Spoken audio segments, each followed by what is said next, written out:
बच्चों, अगर तुम अच्छी परसेंट बनाना चाहते हो तो ये चैनल सब्सक्राइब कर लीजिए, क्योंकि मैं इस चैनल पर आपको इंपॉर्टेंट क्वेश्चन और जो क्वेश्चन पेपर में आने वाले हैं वही कराने वाला हूँ। अब ये पेपर आपका मैथ का है 8th क्लास का, और ये 100% आपके क्वेश्चन पेपर में फंसने वाला है। तो पेपर देने से पहले आप इस क्वेश्चन पेपर को देख लीजिए, सॉल्व कर लीजिए। ठीक है, आपका देखिए पहला क्वेश्चन है ए अपॉन बी का योज्य प्रतिलोम होगा। तो योज्य प्रतिलोम होगा, इसमें क्या होता है, इसमें सिर्फ चिन्ह चेंज होता है। जैसे यहाँ प्लस का चिन्ह है तो ये किसका हो जाएगा, माइनस का। तो इसका राइट आंसर हो जाएगा माइनस के ए अपॉन बी। ठीक है, क्वेश्चन नंबर सेकंड है 3x बराबर 21 में x का मान क्या होगा। ये है 3x बराबर 21, तो x का मान निकालेंगे तो 3 का क्या देंगे, भाग देंगे 21 में, तो बराबर 21/3। तो 30×21, यानी इसका राइट आंसर हो जाएगा 7। इसका राइट आंसर कितना हो जाएगा, 7। क्वेश्चन नंबर नेक्स्ट है रैखिक समीकरण में चर की अधिकतम घात होती है। रैखिक समीकरण होता है, उसमें चर की अधिकतम घात 1 होती है। कितनी होती है, 1 होती है, माइनस का 1 नहीं, 1 होती है। ठीक है, चतुर्भुज के आमने सामने के बिंदुओं को मिलाने वाली रेखा को कहते हैं। ये चतुर्भुज है, ठीक है, इसके आमने सामने के बिंदु हो गए ये, इनको मिलाने वाली जो रेखा ये होती हैं इनको क्या बोलते हैं, ये दोस्तों क्या होते हैं, चतुर्भुज के आमने सामने के बिंदुओं को मिलाने वाली रेखा क्या होती है। ये चतुर्भुज है, इसके आमने सामने ये हो गया और ये हो गया, इनको क्या बोलते हैं, इनको बोलते हैं मेरे साथियों विकर्ण। ठीक है, ये इसके सामने है तो इसको क्या बोलेंगे, विकर्ण। ये इसके सामने, इसको क्या बोलेंगे, विकर्ण। तो इसको क्या बोलते हैं, विकर्ण बोलते हैं। ठीक है, नेक्स्ट क्वेश्चन, समांतर चतुर्भुज की सम्मुख भुजाएं होती हैं। ये होता है समांतर चतुर्भुज। समांतर चतुर्भुज की सम्मुख भुजाएं, ये भुजा इसके बराबर होती है और ये भुजा इसके बराबर होती है, तो क्या होती हैं, बराबर होती हैं। ठीक है, नेक्स्ट, निम्न में से पूर्ण संख्या नहीं है। पूर्ण संख्या कौन सी नहीं है, देखो 81 का वर्ग होता है 9। ठीक है, 800, ये 441 भी पूर्ण संख्या है और 2025 भी पूर्ण संख्या है, परंतु 79 पूर्ण संख्या नहीं है। इसका वर्ग हम एक पूर्ण वर्ग नहीं निकाल सकते। तो पूर्ण वर्ग संख्या कौन सी नहीं है, इनमें से हमारी पूर्ण वर्ग संख्या 79 नहीं है। ठीक है, निम्न में से किस संख्या का वर्ग संख्या के अंत में 1 होगा। अब देखो ये 0 9, इसका हम वर्ग करते हैं तो देखो 9 का वर्ग करते हैं तो 9 81, इसके अंत में 1 आएगा ना, लास्ट में तो इकाई अंक ही पूछा है, इकाई अंक क्या होगा।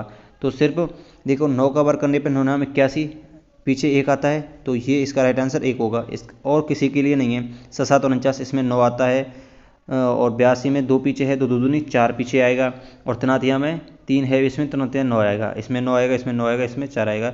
सिर्फ 1 कब आएगा इकाई अंक, जब 109 का हम वर्ग करते हैं तब 1 आएगा। ठीक है, 120 का 80% होगा। अब 120 का 80% कैसे होगा, देखो 120 का 80%, परसेंट निकालने के लिए 100 का देते हैं भाग, एक जीरो से एक जीरो गया, दूसरी जीरो से दूसरी जीरो गई। अब 12 गुणा कितना बचा, 8, तो 12 गुणा 8 करते हैं तो कितना आता है 96। तो इसका राइट आंसर क्या हो जाएगा, 96 हो जाएगा। नेक्स्ट, त्रिभुज के तीनों कोणों का योग। त्रिभुज के तीनों कोणों का योग कितना होता है, त्रिभुज के तीनों कोणों का योग होता है दोस्तों 300, सॉरी, त्रिभुज के तीनों कोणों का योग होता है 180, और चतुर्भुज के तीनों कोणों, चतुर्भुज के चारों कोणों का योग ये होता है चतुर्भुज, इसके चारों कोणों का योग होता है 360, और त्रिभुज के तीनों कोणों का योग होता है 180 डिग्री। ठीक है, नेक्स्ट, मूल बिंदु के निर्देशांक कितने होते हैं। मूल बिंदु के निर्देशांक दोस्तों 0,0 होते हैं प्यारे बच्चों। कितना होता है, 0,0 होता है। देखिए ये होते हैं निर्देशांक ज्यामिति, मूल बिंदु इसको बोलते हैं, और इसके निर्देशांक कितने होते हैं, 0,0 होते हैं। ठीक है, नेक्स्ट, 7x² तथा 4x² का गुणनफल कितना है। देखो 6 कितना है, 6x/, इंटू 4x², इसका गुणा कीजिए। 6 का गुणा 4 से करते हैं 6 चौका 24, x² गुणा x से करेंगे तो कितना आ जाएगा, x3, और पीछे क्या है 22, तो इसका गुणनखंड क्या हो गया, तो ये किसका गुणनखंड है, 24x³ 22, 24x3 22, इसका राइट आंसर ये हो जाएगा। अब देखिए a-b का होल स्क्वायर, a-b का होल स्क्वायर कितना होता है, a-b का होल स्क्वायर होता है a² + b² माइनस 2ab। अब ये कौन सा क्वेश्चन है देख लीजिए, इसमें क्या आएगा, तो इसमें ये आ गया d, a² - 2ab + के b², और ये किसका है, ये है a + b का होल स्क्वायर। ठीक है, नेक्स्ट, दो अंकों की संख्या a b को किस प्रकार से लिख सकते हैं।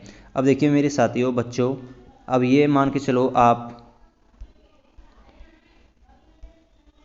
ये ए बी संख्या है, ये मान के चलो 15 है, तो 15 को कैसे लिख सकते हैं 10 + 5। अगर मान के चलो 25 है, 25 को कैसे लिख सकते हैं 20 + 5। तो इसको करेंगे 10 × 2 + 5। ठीक है, तो मतलब कैसे लिखते हैं, इकाई अंक को तो छोड़ा जाता है फ्री।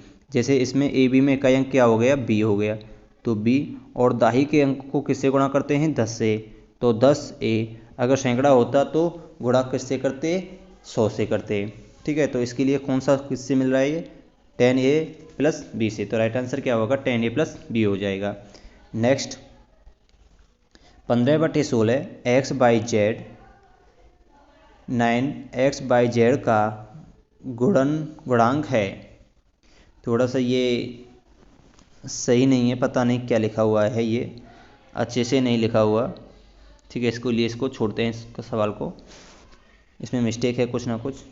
ठीक है, नेक्स्ट इसमें प्रिंटिंग मिस्टेक बहुत ज़्यादा है, ये आप कर लोगे। आगे इम्पोर्टेंट चीज़ करा देता हूँ। जैसे देखिए, अब आपके 2-2 नंबर के सवाल आ जाते हैं। 16 अगर माइनस होता है उसको तो ले आओ नीचे। ठीक है, जैसे देखिए 16 है, 16 पे माइनस घात 1 लगा हुआ है, तो इसको तो ले आओ 16 नीचे। और 2 की पावर 4 ये माइनस में लगा हुआ है, तो इसको पहुंचा दो ऊपर, 2 की घात 4 इंटू, और जो प्लस का है उसको वैसे के वैसे रहने दो। तो ये सरल करना है आपको। तो 2 की घात 4 का मतलब कितना होता है 2 × 2 × 2 × 2, यानी 2 × 2 2 दूनी 4, 4 × 1 = 4, 4 दूनी 8, 8 × 8 दूनी 16। इसका मतलब कितना होता है 16। 16 को 16 से काट देते हैं, तो इसका 5 की घात 3 आता है। 5 की घात 3 को सरल करेंगे कितना आएगा 125। 5 × 5 × 5 करेंगे तो कितना आ जाएगा 125। ठीक है, अब देखिए नेक्स्ट है 4 की घात 3 इंटू 4 की घात 4। जब घातें आपस में होती हैं और आधार उनका समान होता है जुड़ जाती हैं, और भाग होता है तो घट जाती हैं। तो ये 4 की घात हो जाएगा 7, और माइनस ये भाग है 4 की घात 3, तो घातें अब क्या जाएंगी घट जाएंगी, तो 4 की घात 4 ही आंसर आएगा, क्योंकि 7 में से 3 जाएंगे तो कितना बचेगा 4। इसका राइट आंसर क्या होगा 4 की घात 4।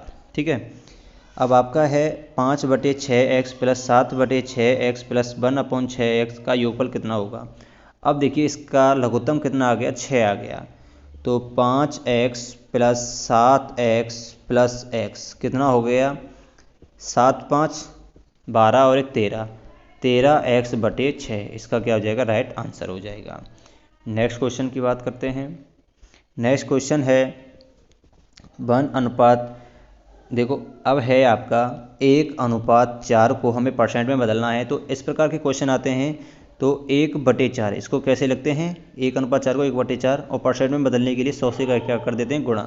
तो 100 से गुणा करेंगे तो 4 का भाग देंगे 100 में, तो कितनी बार जाएगा ये 25 चौका 100, तो यानी 25% क्या आ गया आंसर आ गया।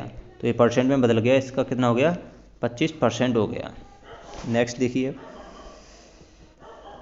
अब है आपका 8000 का घनमूल अभाज्य गुणनखंड विधि से कीजिए। अब देखिए 8 के गुणनखंड कर लीजिए। 8 के गुणनखंड कितने होते हैं 2, 4 और 2, यानी 2 2 का भाग देते हैं तो ये हो गया। तो इसमें कितना आ गया 2। अब ये 3 जीरो हैं, 3 जीरो का कितना होगा 10 × 10 × 10। इसी प्रकार यहाँ पे 2 × 2 × 2 करने पे 2 लिया था, ऐसे ही 10 × 10 करने पे यहाँ पे कितना लेंगे 10 लेंगे, और 2 का गुणा 10 से करते हैं तो कितना आ जाता है 20। तो 8000 का घनमूल कितना होगा 20 होगा। कितना होगा 20 होगा। ठीक है, 42 का वर्ग ज्ञात कीजिए। अब देखो 42 का वर्ग ज्ञात करना है, 42 का हमें क्या करना है वर्ग ज्ञात करना है। 42 का वर्ग कैसे ज्ञात करोगे 40 + 2 का क्या कर दोगे होल स्क्वायर कर दोगे। तो देखो a का स्क्वायर प्लस b का स्क्वायर प्लस 2ab कर दो और इसको सॉल्व कर देना। जैसे देखिए 4 का स्क्वायर करते हैं, 40 का स्क्वायर करते हैं तो 4 चौका 1600 हो जाएगा। 4 का स्क्वायर करते हैं 2 का, तो 2 का स्क्वायर हो जाएगा 4, और 2 गुणा ये कितना हो गया 80, 40 दूना 80, और 80 का गुणा फिर 2 से करते हैं तो 160 हो जाएगा। अब इसको जोड़ेंगे तो 4 6 7 1, तो 1764 इसका क्या आ जाएगा इसका हो जाएगा वर्ग। 1764 42 का वर्ग हो जाएगा।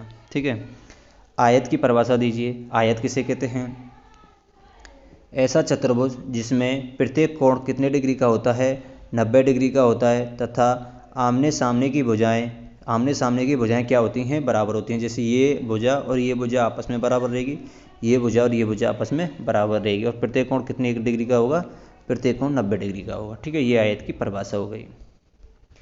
नेक्स्ट, एक समबाहु की प्रत्येक आंतरिक कोण की माप ज्ञात कीजिए जिसकी 5 भुजाएं हैं। ठीक है, अब देखिए आंतरिक कोण ज्ञात करना है। आंतरिक कोण ज्ञात करने का सूत्र क्या है? आंतरिक कोण ज्ञात करने का सूत्र है -n-2 इंटू 180। ये है आंतरिक कोण ज्ञात करने का। अब 5 भुजाओं वाला है तो 5 - 2 इंटू 180, तो ये 5 में से 2 गए तो कितना बचेगा, 3 इंटू 180। तो 18 कम 18 में 54, यानी उसके आंतरिक कोणों का योग कितना होगा, 154 होगा। आंतरिक कोणों का योग कितना होगा, 154 होगा, सॉरी 540 होगा। कितना होगा, 540 होगा। 180 गुणा 3 करते हैं तो कितना आएगा, 540 आएगा। थोड़ा सा स्क्रीन पे देखते देखते बिल्कुल दिमाग ख़राब हो चुका है। आगे देखिए, अब आपको इसका हल ज्ञात करना है। देखो x को x की तरफ ले जाते हैं, चर को चर की तरफ और अचर को अचर की तरफ। आपका लिखा है 2x - के 3 बराबर के x + के 2। अब x को तो इधर लाएंगे तो ये किसका हो जाएगा, माइनस का हो जाएगा, और इसको इधर ले जाएंगे तो ये माइनस का है तो ये किसका हो जाएगा, प्लस का हो जाएगा। तो ये तो हो गया 3, ये तो हो गया 2x में से एक x जाएगा तो x बचेगा, और ये कितना हो जाएगा, 5। तो x बराबर कितना आ गया, 5 आ गया। ठीक है, आगे देखिए, इस क्वेश्चन में भी मिस्टेक है। ठीक है, और ये क्या है, ऐसी 5 परिमेय संख्याएं लिखिए जो 2 से छोटी हो। तो मतलब आपको ऐसी 5 परिमेय संख्या लिखनी है जो 2 से छोटी हो। अब 2 से छोटी कितनी है, 0, 0.1, 0.2, 0.3, 0.4, 0.5, इस प्रकार से लिख दीजिए। ये सभी परिमेय संख्या हैं। अगर ऐसे नहीं लिखना चाहते तो आप लिख दीजिए 1/10, 2/10, 3/10, 4/10, 5/10। तो ये 5 परिमेय संख्या हो गई। ऐसे आप कर सकते हो, इसका सीधा ही आपका आंसर सही माना जाएगा। ठीक है, और इसमें क्या पूछा है कुछ पता ही नहीं चल रहा, इसको सरल कर लोगे आप, उम्मीद है। अब आगे देखिए, ये क्या है, एक समांतर चतुर्भुज है। क्या है, एक समांतर चतुर्भुज दिख रहा है। एक समांतर चतुर्भुज में ABCD, और इसमें आपको क्या करना है, XYZ का मान ज्ञात करना है। अब एक समांतर चतुर्भुज है, इसमें ये इसको त्रिज्या लिखा, तो इन दोनों साइडों का योग कितना होगा, 180 होगा। कितना होगा, 180 होगा। तो ये कोण हो गया आपके 80 डिग्री का। ठीक है, कितने का हो गया, 80 का। तो ये कितने का हो जाएगा, 100 का, और ये कितने का हो जाएगा, 80 का। ये 80 का, क्योंकि सम्मुख कोण कैसे होते हैं, बराबर होते हैं, और ये 100 का होगा। तो ये कोण था आपका, ये हो गया 80 का, सॉरी एक सेकंड, ये दे रखा है 100 का, तो ये हो जाएगा आपका 80 का। ठीक है, और ये इसके सामने है तो ये हो जाएगा 100 का, और ये इसके सामने है तो ये किसका हो जाएगा, 80 का। नेक्स्ट, इसको आप कर लोगे। अभाज्य गुणनखंड विधि से घनमूल ज्ञात करना है। ये आप ऐसे कर सकते हो, 512 के खंड करने हैं आपको, 2 में ऐसे आप इसको आराम से कर लेना। अब देखिए, अब इनको मैं ऐसा करता हूँ, इन क्वेश्चनों को मैं आपको पेन कॉपी पे करा के बताऊंगा, क्योंकि ये स्क्रीन पे तो आएंगे नहीं। तो चैनल को सब्सक्राइब कर लीजिए, इन क्वेश्चनों को मैं जल्दी सॉल्व करा दूंगा। ठीक है।